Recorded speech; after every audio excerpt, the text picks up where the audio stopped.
The EWTN Global Catholic Radio Network presents Vatican Insider with Joan Lewis. Each week, Joan brings you news from inside the Vatican and the Church around the world, as well as interviews and answers to your questions. Now, here's the host of Vatican Insider, Joan Lewis. Welcome to Vatican Insider on this first weekend of August.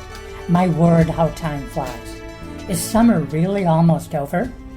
I'll start the weekly news overview in a minute, but first want to tell you about a special I'm offering in what is normally the interview segment.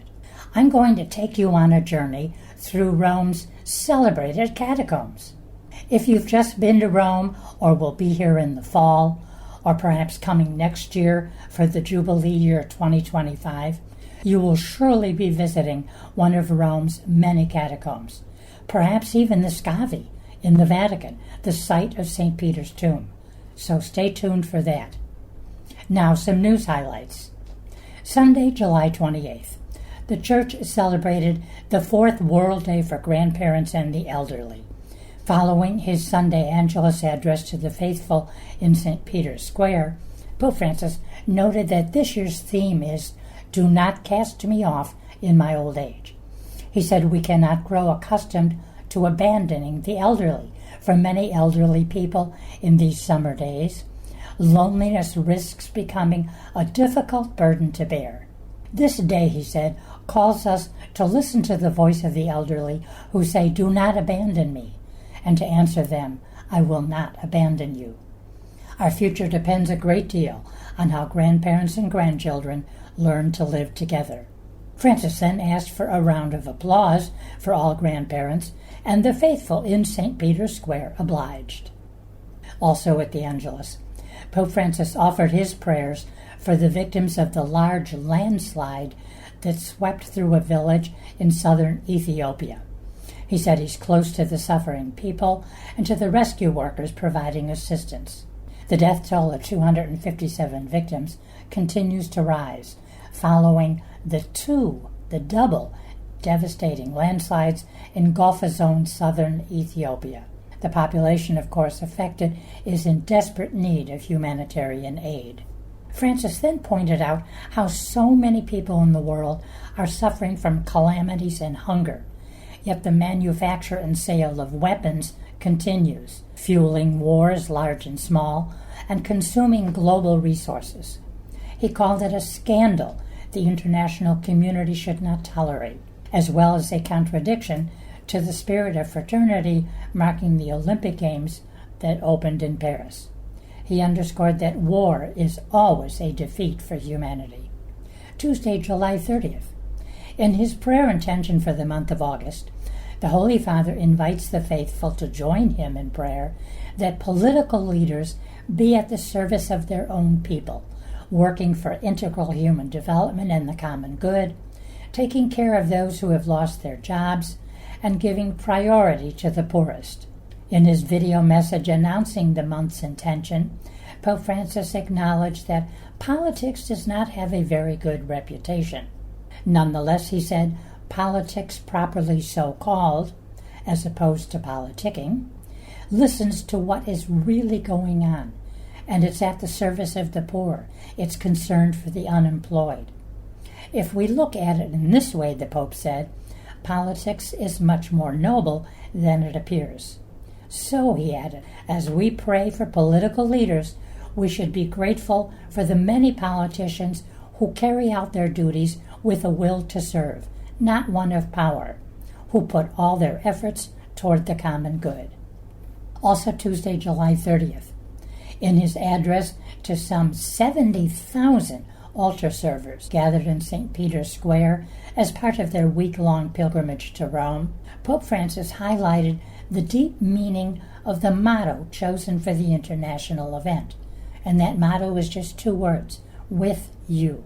This expression, he noted, encapsulates the mystery of love, which is the mystery of our lives. The Pope remarked that in the liturgy they serve, two words refer first of all to God, who in the Eucharist becomes a real and concrete presence in the body and blood of Christ. Your experience of serving the liturgy reminds me that the first subject, the agent of this with you, is God. When we receive Holy Communion, Pope Francis said, we experience that Jesus is with us both spiritually and physically, not in words, but with that act of love, which is the Eucharist.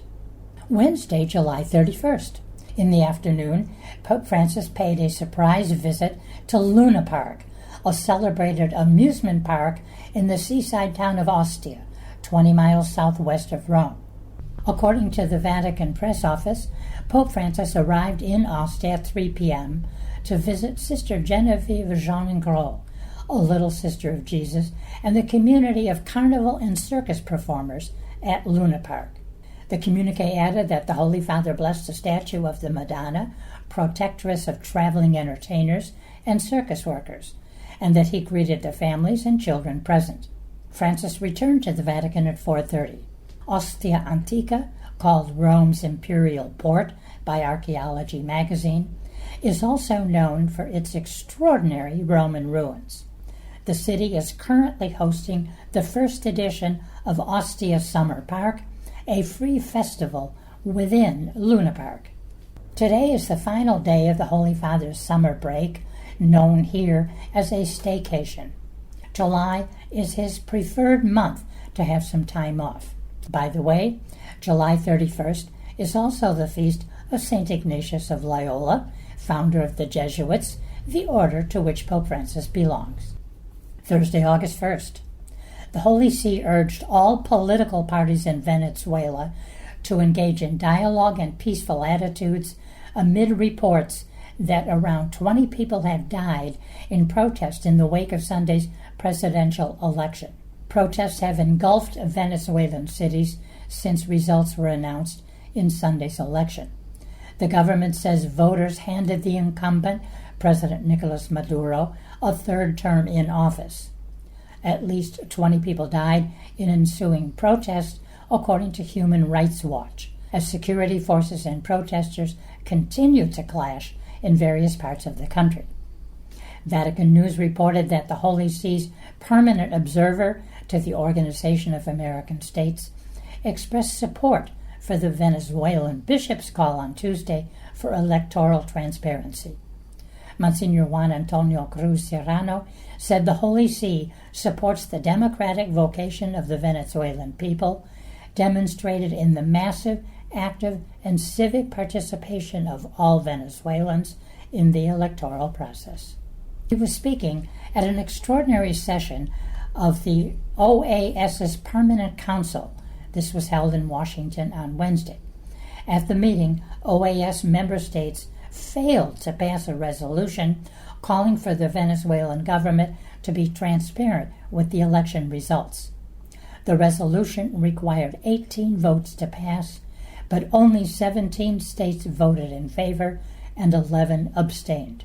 Monsignor Cruz said the Holy See believes that the expression of different positions and grievances should be conducted with the peaceful attitudes, respect, and tolerance that have prevailed so far. Friday, August 2nd, was a quiet day in the Vatican. Well, those are the news highlights of the past week, but stay right here for my special on the Catacombs of Rome.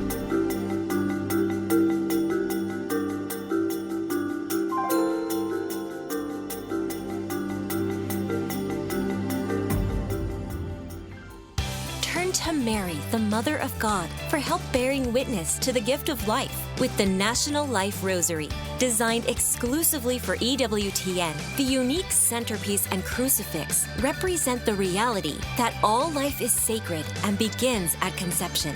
Help build a culture of life with the National Life Rosary, available now at EWTNRC.com.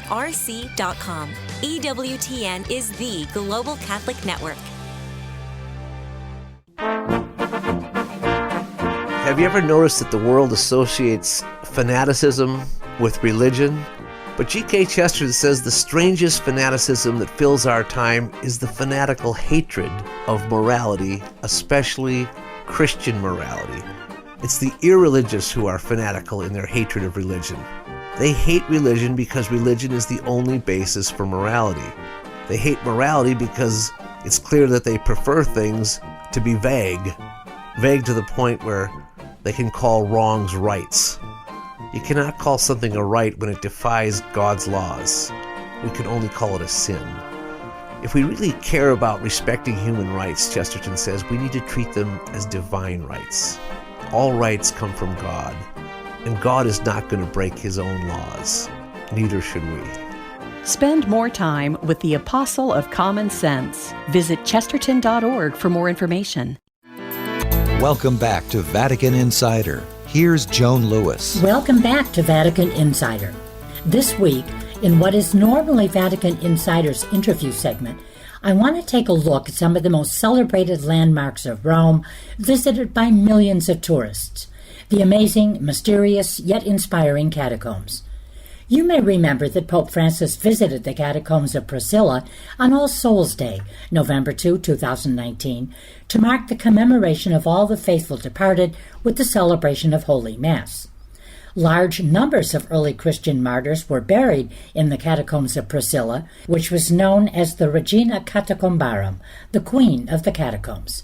First, I'll give you an overview of the catacombs, and then we'll look at some of the more famous ones. The Roman catacombs are among the most venerated places of Christianity and a premier attraction for both pilgrims and tourists. Not only do they represent positively remarkable engineering feats, they are as well rich repositories of material which, notwithstanding centuries of sacking, have provided us with valuable insights into Christian life, death, worship, and art of the first centuries. Because it was forbidden by Roman law to bury the dead within city limits, literally hundreds of kilometers of miles of these underground cemeteries were built on the perimeter of imperial Rome, along the great consular roads of Ostiense, the Appia Antica or Old Appian Way, Via Tiburtina, Via Salaria, and Via Nomentana. The city's limits, defined by an imaginary line known as the Pomerium, were expanded over time, and as a result, catacombs were also built further and further out. More than 40 catacombs have been counted within a few miles of the Aurelian walls, though only a handful are open today to visitors. Now, to digress for a moment, the consular roads had their own interesting history. The Via Ostiense, which we saw when we went to St. Paul's outside the walls, led to the seaport of Ostia, where the Romans kept their navy. The Appia Antica, still paved in part today with the enormous stones of imperial Roman times, extended all the way to the Adriatic seaport of Brindisi, where the Roman navy also stationed for its travels to the Eastern Empire, and where today one can see traces of the Appia Antica and several ancient Roman pillars. The road was named for the keeper of the census, Appius Claudius, who began building it in 312. The Via Salaria, heading north out of Rome, was the site of salt quarries, sale meaning salt, and at one time when funds were low, Roman soldiers were paid in salt, a highly prized commodity. What archaeologists discovered over time in excavating the catacomb areas was just how well-ordered and efficient the Christian communities of the first centuries were. The community was, in fact, organized into districts called tituli, equivalent to a modern-day parish. These, in turn, were organized into ecclesiastical regions, each one of which was assigned a burial area outside the city. Evidence of this organization has been found in the catacombs and also in the Liberian Catalogue of 354 that documented in a lively fashion the lives of 3rd century popes. In some instances, the land used for above-ground cemeteries as well as the catacombs belonged to wealthy families who donated it to the Christian community. Often a larger portion of the cemetery or catacombs was designated for the donor family, and traces of their burial plots can be seen in the more elaborate tombs and even mini chapels. Indeed, some of the catacombs have names that were difficult to trace, and it was deduced that the name was that of the wealthy donor. Most of the more well-known catacombs, however, bear the names of martyrs. All underground catacombs were once linked to cemeteries above ground that contained elaborate sarcophagi. Few vestiges of these surface cemeteries remain today, whereas, as we said earlier, there are still hundreds of kilometers of catacombs. While it was thought for a while the catacombs were burial places only for Christian martyrs, exploration and excavations show that these were burial areas for pagans, Jews, and Christians, in particular the poor. Whereas wealthy or noble citizens could have a mausoleum or burial plot above ground, Jews and Christians for the most part could not afford such plots. Nor did they allow cremation as Romans did. Thus, the only place to go was below ground. Originally, each catacomb was only a very small nucleus of burial chambers. As Christianity spread, and as eventually there were more Christians to bury, the catacombs grew in height, depth, length, and complexity. By the 4th century, most catacombs had developed into an amazing labyrinth of chambers, passageways, altars, and mini basilicas, a veritable necropolis. The Christian gravediggers, in fact, had acquired truly marvelous technical expertise. Galleries were usually dug to a width of 1 meter, that's about 3 feet, to allow people to pass, and to a height of 2 or 3 meters, and wells or skylights were created for light and ventilation. Rectangular cavities, the exact size of the person to be buried, were dug into the walls. The deceased was laid in the cavity, or loculus, and covered with a shroud, usually coated with lime as an easy form of embalming. This was then closed with a lime-coated slab. Occasionally 2 bodies were buried in the same loculi. The name of the deceased was then engraved or painted onto the slab, sometimes accompanied by their age, the date of death, and the name of the person who entombed them. Over time, Christian elements were added to some of the tombs, either words or symbols, a dove for peace, a cross, an anchor, signaling a safe arrival. Later, eulogies or descriptions of the person's life or Christian attributes were also added. The burial sites of wealthier people attested to their state of life and were more elaborate. This richer form of burial was known as the arcosolium, and consisted of a more decorative slab, above which was constructed an arch, often decorated with frescoes. The arcosolium was frequently used in the cubicula, the small rooms which opened out from the passageways, a type of family mausoleum. The bigger the cubicula, the greater the decoration. Arches, vaulted ceilings, cornice work, pillars, and frescoes. Sarcophagi can be found, but only rarely. The artwork decorating the catacombs is quite refined in the first centuries. Hundreds of frescoes and mosaics, some still very rich in color, depict biblical scenes and parables. They express belief in the resurrection of Christ and eternal salvation, and teach about the sacraments, in particular baptism and the Eucharist. The deceased are always pictured in an attitude of prayer, and the scenes surrounding them exude serenity, joy, and peace. It is the tombs of the early saints and martyrs that are, of course, the hallmark of the catacombs that are open to the public today, and that led to their great development in the early centuries.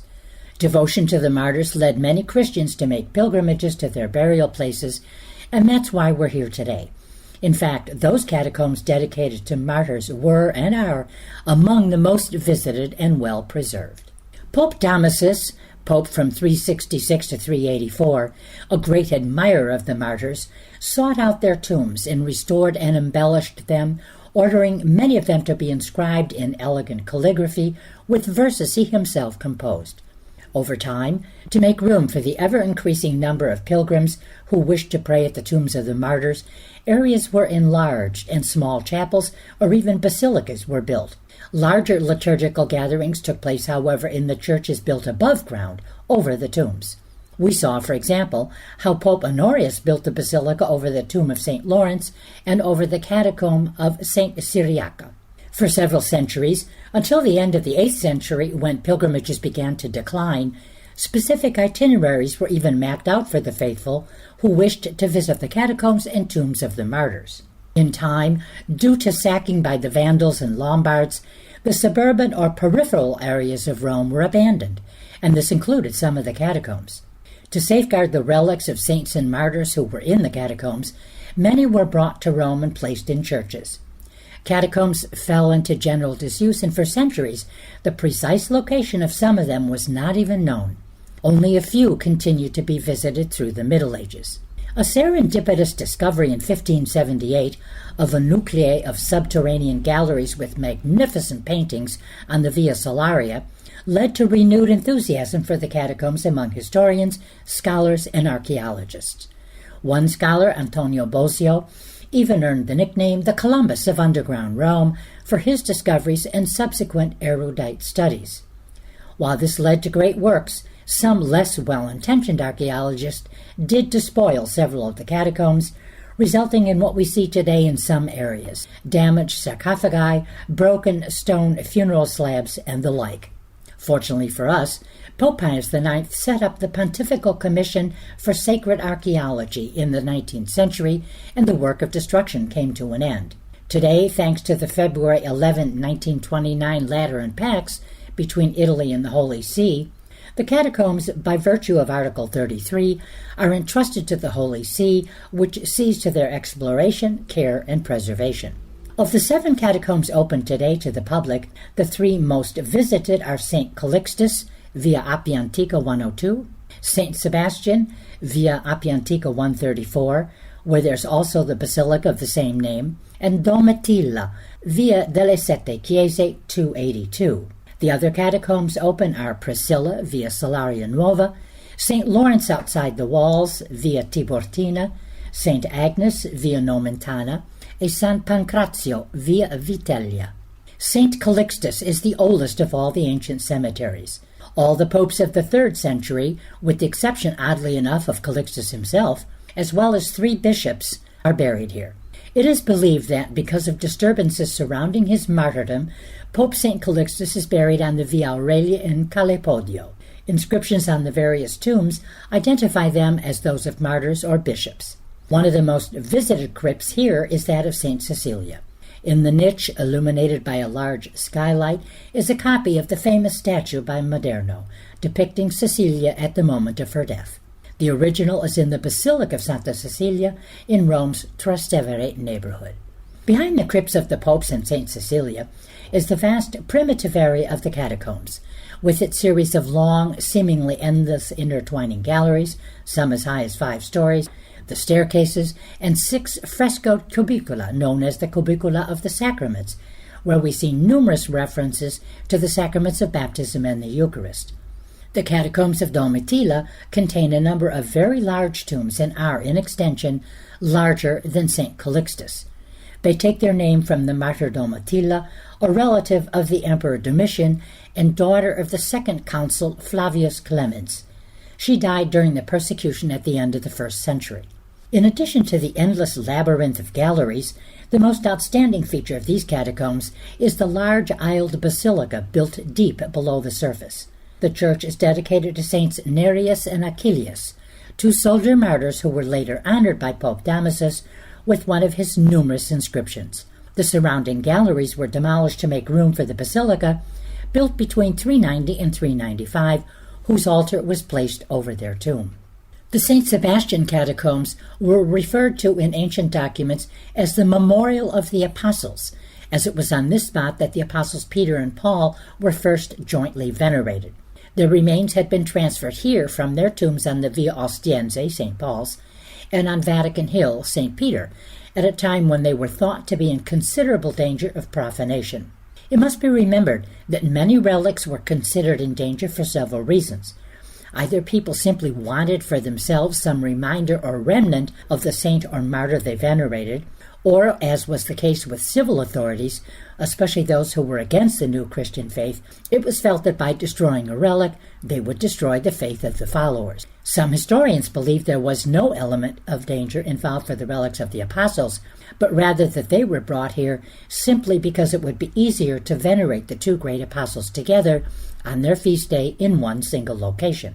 The oldest calendar of the Roman Church, in fact, gives June 29th as the joint feast of Saints Peter and Paul, adding that this commemoration began in the year 258. Their relics have since been returned to the basilicas bearing their name, and June 29th is today still their feast day. In their honor, a great basilica was built here in the Constantinian period. The devotion to Saint Sebastian, for whom the catacombs are named, developed much later. The tomb where the saint's body had been placed during the persecutions by Emperor Diocletian was enlarged and embellished in the 5th century. 2 centuries later, Sebastian's popularity grew among Romans when, during the plague of 680, many of them prayed for his intercession and were spared. In fact, Romans dedicated an altar to him in the Church of St. Peter's in Chains, near the Colosseum. Today, the saint's remains are in the chapel dedicated to him in the Basilica of St. Sebastian, the first chapel on your left, by the way, and relics associated with his death are in the chapel on the opposite wall.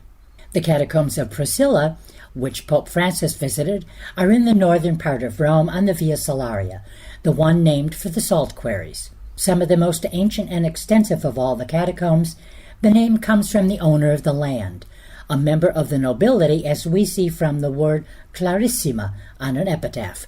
Numerous martyrs were buried here, including Felix, Philip, Crescentius, Prisca, and Praxedes, to name but a few.